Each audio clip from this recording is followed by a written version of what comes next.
A gente tem tentado, na medida do possível, dar agilidade. O problema com o prazo de execução por causa disso. As teias estão acontecendo, né? Estão saindo as que estão sendo demandadas, né?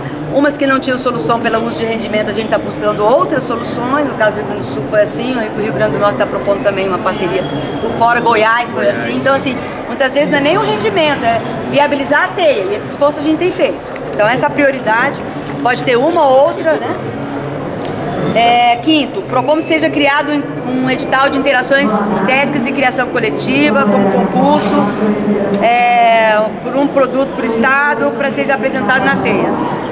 Sinceramente, não sei se tem fôlego, porque cada edital que eu opero, é isso que eu falo, é seleção, pessoa, então assim, como tem o edital da Copa, tem os editais que estão saindo, que a gente tem que também participar da comissão de seleção, bater os editais daqui, enfim. É importante retomar, mas eu não sei se eu consigo. O edital da Copa hoje seria um pouco o esforço disso, não para teia, né? Mas a gente pode pensar. Fica aqui como uma proposta. Se vocês tiverem um pouco o miolo do edital, podem me mandar a proposta que a gente vai estudando. E quem sabe pensando que isso podia ser até uma metodologia do circuito Cultura Viva para a teia, né? Como uma metodologia para as demais. Então é isso que a gente acha que tem que consistir.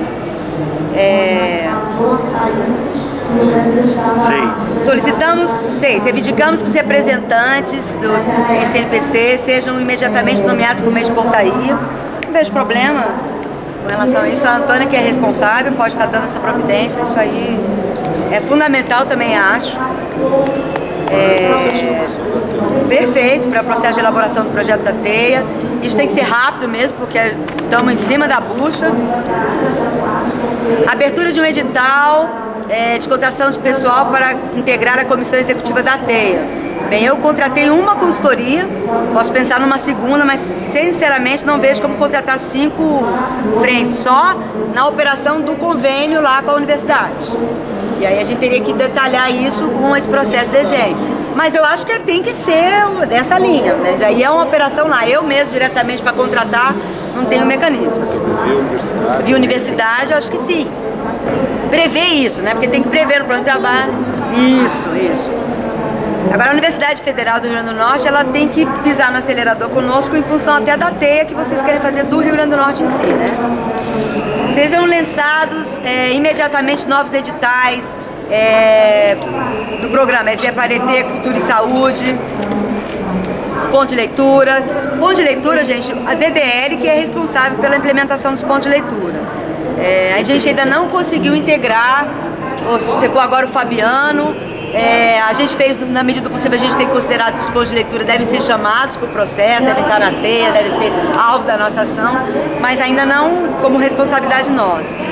O intercâmbio ponto a ponto, mídia livre, pontinhos, que é o pontinho de cultura, que nós já propondo para São Paulo, ponto de difusão entre Tuxal, Economia Solidária, ASAS, Ação Griot, Escola Viva, Agente Cultura Viva.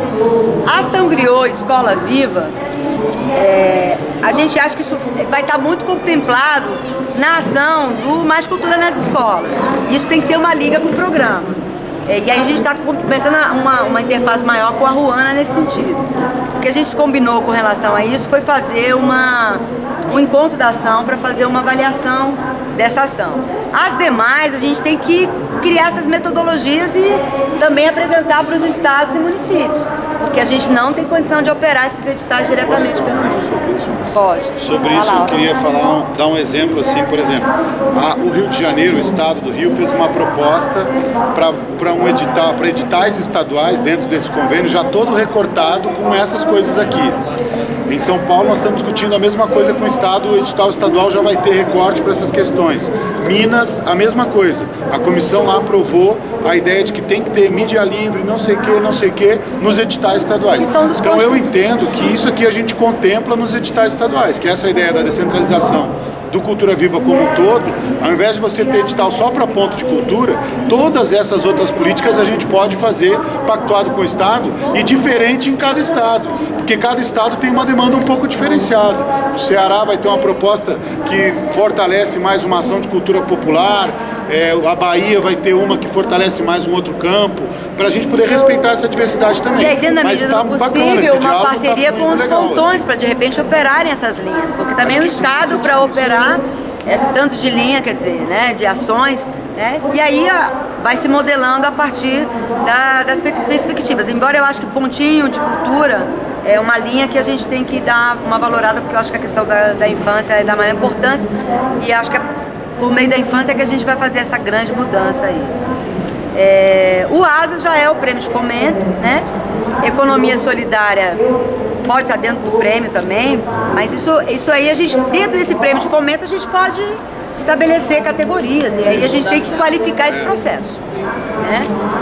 Reivindicamos que o Ministério indique um novo representante para ocupar a cadeira dos pontos de cultura no Conselho Nacional de Política Cultural. Na verdade, a cadeira é de inclusão social, e ela foi indicada pelo Fórum de Pontos de Cultura na TEIA, se eu não me engano, a doutora não está aí, né?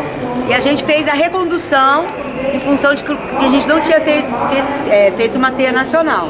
Então a expectativa que eu tinha entendido é que na TEIA nacional a gente elegeria essa nova cadeira. E foi isso que a gente pleiteou ao Conselho Nacional de Políticas Culturais. Então está caminhando nesse sentido. Aqui está colocado através de uma lista tríplice. Uma lista tríplice encaminhada pela comissão. Aí vocês têm que ver, é na comissão, é na TEIA, quer dizer, porque aí seria mais representativo. Eu acho que Então assim, eu não tenho clareza sobre o melhor caminho.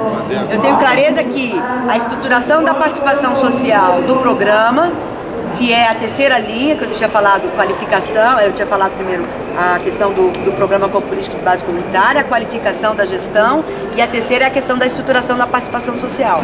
Por quê? Porque a gente tem uma parceria com o Sistema Nacional de Participação Social da Secretaria-Geral da Presidência da República, e você tem um sistema de participação da política do próprio Sistema Nacional de Cultura. Como é que o programa fala com essas instâncias de participação?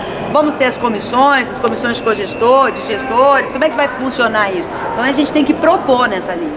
Propor, inclusive vinculando essa cadeira de uma maneira mais formal, porque ela é de inclusão. Então a gente tem que gradativamente alçar. O que eu sei hoje é que muitos pontos de cultura, só no Conselho Nacional parece que tem 7 pontos de cultura, a maioria dos colegiados tem pontos de cultura, então assim, esse esforço da gente estar no conjunto da política do MINC começa a acontecer, né? E por último, 10º, propomos que seja realizado um estudo visando a implantação de um programa para atender demandas por melhoria de espaços culturais de organizações sem fins lucrativos. Nossa sede, nossa vida, que aí a gente tem que buscar um parceiro. Eu até falei provoquei o secretário da promoção da pessoa com deficiência, o Antônio, que ele foi lá querendo falar, a gente tem que fazer um GT institucional para discutir acessibilidade, até a gente é um GT da SDH, Secretaria Executiva da Secretaria de Direitos Humanos e a Secretaria da Pessoa com Deficiência e o Sistema MINC, para fazer o GT da acessibilidade. Da sede. Aí ele falou, aí eles têm o Viver Sem Limite, que a gente está agora, que a gente tem ações e que a gente quer.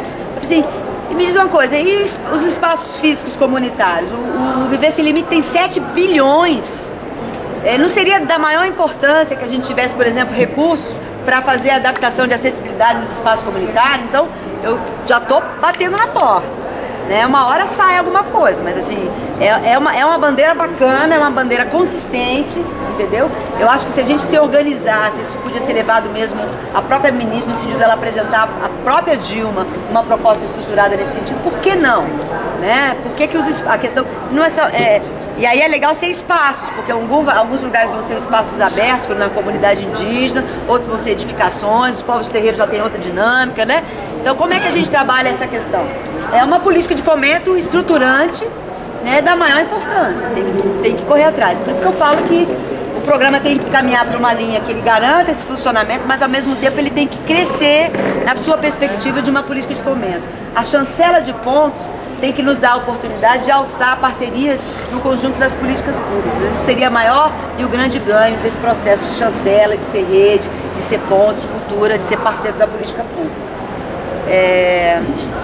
Outra ação que não está aqui, mas que eu queria também da ciência, foi em função das parcerias que a gente já tinha com a Argentina, da participação que a gente fez em alguns fóruns internacionais como o Unasul, na participação da gente no Congresso Comunitário da Bolívia, que a gente fez um grande esforço dentro do programa dos secretarias estaduais para a gente fazer uma grande participação lá na Bolívia.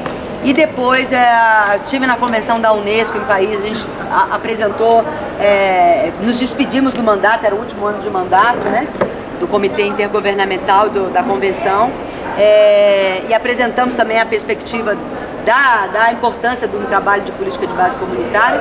E aí agora, ultimamente, no último instância de articulação de países, teve a cúpula dos ministros dos países ibero-americanos, e já tinha sido proposto lá na Declaração de São Paulo, acho que em 2010, foi feito em 2009, a ideia de criação do programa Ibercultura. E há essa demanda, né, de fazer o intercâmbio. A gente já está tentando viabilizar, começando um pouquinho com a Argentina, mas assim, dificuldade de buscar um parceiro que opere passagem internacional, porque a maior dificuldade é operar o trânsito internacional, quer dizer.